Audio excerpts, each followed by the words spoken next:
Among the current issues of auditing includes the Sharia audit. Sharia audit function was introduced when the Sharia governance framework was introduced. Sharia audit is the independent assurance function that to be conducted in the Islamic institution that reports not to the management, but to the audit committee and Sharia committee. Among the issues regarding the Sharia auditors includes their independence, competency and accountability. First, Sharia auditors' independence. The integrity of the auditor needs to be perceived as independent enough by those stakeholders of Islamic finance. It is a common practice for the Sharia auditors to rely heavily on or follow the advice of Sharia advisor or the Sharia Standard Board, SSB. This shows that there is no fully independent Sharia auditors. Second, lack of competency of Sharia auditor. The lack of both Sharia and accounting knowledge has dampened the crucial needs of the Sharia auditor. Those with accounting knowledge tend not to have Sharia knowledge and vice versa. Therefore, it was suggested that Sharia auditor must have a good knowledge in accounting and also in Sharia as well as the Islamic law to be able to understand and audit the Islamic financial institution, IFI. Third, lack of accountability of Sharia auditor. Sharia audit can be performed by internal and external auditor provided that they must have adequate Sharia-related knowledge and training. The report was forwarded to the Sharia Committee of the IFI. Then the IFI will provide opinion regarding Sharia matters to the Board of Directors. This shows lack of accountability of the auditor, as they need to be accountable to the stakeholders. Therefore, the roles of the Sharia auditors are very much limited in influencing the decisions of the IFI. The BOD of the IFI is the one with the power to change or make important decision regarding the products and services offered. When there is lack of accountability, then the board will disregard the Sharia committee opinion. Thus, this will definitely affect the IFI. Audit Oversight Board.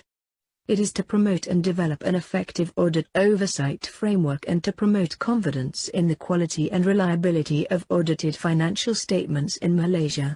Why is there a need to establish the Audit Oversight Board? The assurance function performed by external auditors on companies' financial statements has long played an important role in the corporate governance framework.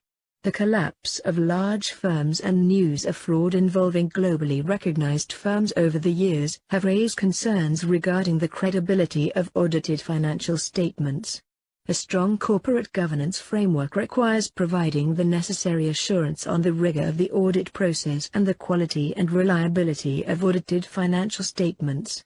Towards this objective, we have invested considerable effort to establish the Audit Oversight Board, AOB, to provide independent audit oversight over public interest entities and to ensure our regulatory framework for auditors is on par with international standards. The mission of Audit Oversight Board: to oversee the auditors of public interest entities, PIE, and to protect the interests of investors by promoting confidence in the quality and reliability of audited financial statements of public interest entities. What are the key responsibilities of the AOB? To implement policies and programs in ensuring an effective audit oversight system in Malaysia, register auditors of public interest entities, direct the MIA to establish or adopt or by way of both, the auditing and ethical standards to be applied by registered auditors, conduct inspections and monitor programs on registered auditors to assess the degree of compliance of auditing and ethical standards, and conduct inquiries and impose appropriate sanctions against registered auditors who fail to comply with auditing and ethical standards. How will AOB work with other regulatory authorities? Audit Oversight Board will work closely with all regulatory agencies, such as BNM and Suruhanjaya Syarikat Malaysia, to ensure a holistic regulatory framework for auditors in Malaysia, which in turn promotes the growth of the audit profession with good governance. Next, let us move to another current issue in auditing, which is Whistleblowing Provision 2010 by Malaysian Anti-Corruption Commission MACC. Before going into deep in this issue, we must know what is whistleblowing and whistleblower. First of all, what is whistleblowing? It is acts of telling the authorities that the organization is doing something immoral, illegal, unethical, or not correct. Then what is whistleblower? Whistleblower is a person who provides information disclosing an act of improper conduct to the relevant enforcement agency such as MACC, that may enable the enforcement agency to initiate an investigation. Whistleblower Protection Act 2010 by Malaysian Anti-Corruption Commission MACC. The Whistleblower Protection Act 2010 is a law of Malaysia to combat corruption and other wrongdoings by encouraging and facilitating disclosures of improper conduct in the public and private sector, to protect persons making those disclosures from detrimental action, to provide for the matter disclosed to be investigated and dealt with, and to provide for the remedies connected therewith. Objective of Whistleblower Protection Act 2010. The objective of this act is to give protection to the whistleblower in the form of confidentiality of their information, immunity from civil and criminal action, and protection from detrimental action being taken against them. Whistleblower protection is one of the Malaysian government's efforts towards tackling corruption and promoting good governance under Government Transformation Program (GTP). This act also encourages the public from all sectors to disclose corruption-related activities.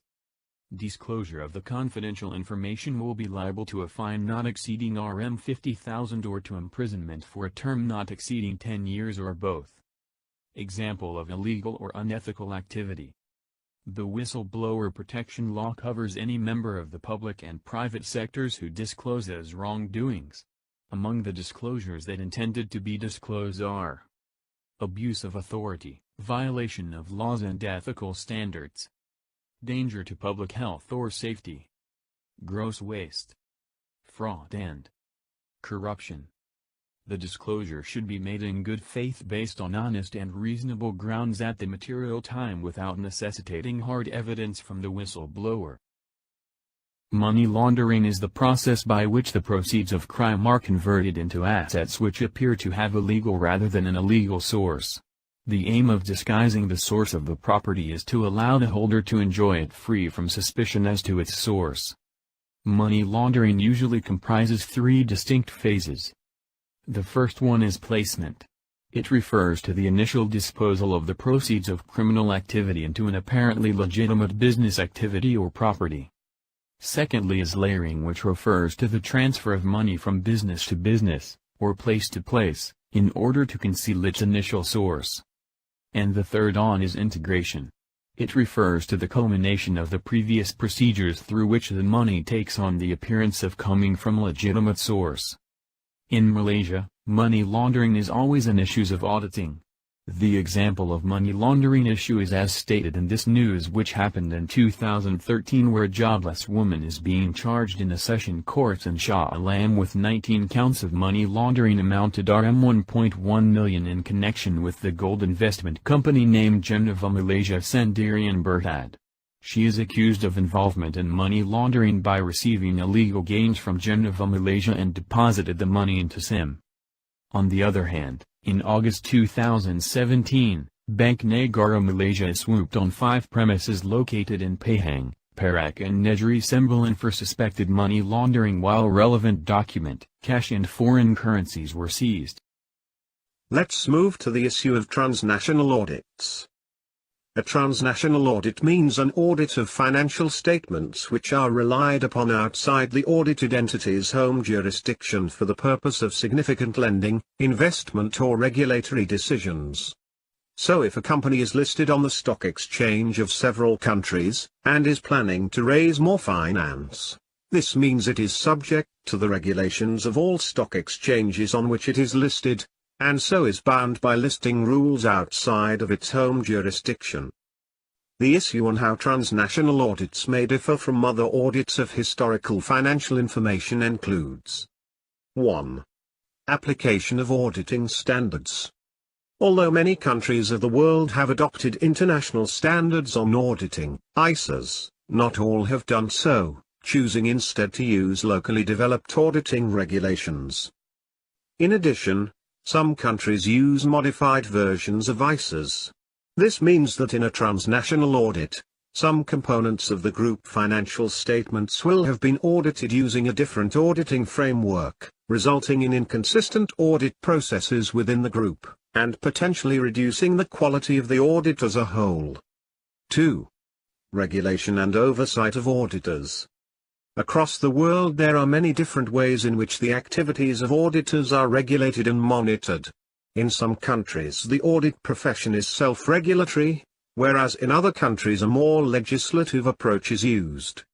This also can impact on the quality of audit work in a transnational situation. 3. Financial reporting framework.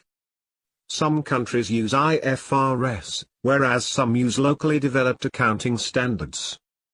Within a transnational group it is likely that adjustments, reconciliations or restatements may be required in order to comply with the requirements of the jurisdictions relevant to the group financial statements, that is the jurisdiction of the parent company in most cases. Such reconciliations can be complex and require a high level of technical expertise of the preparer and the auditor.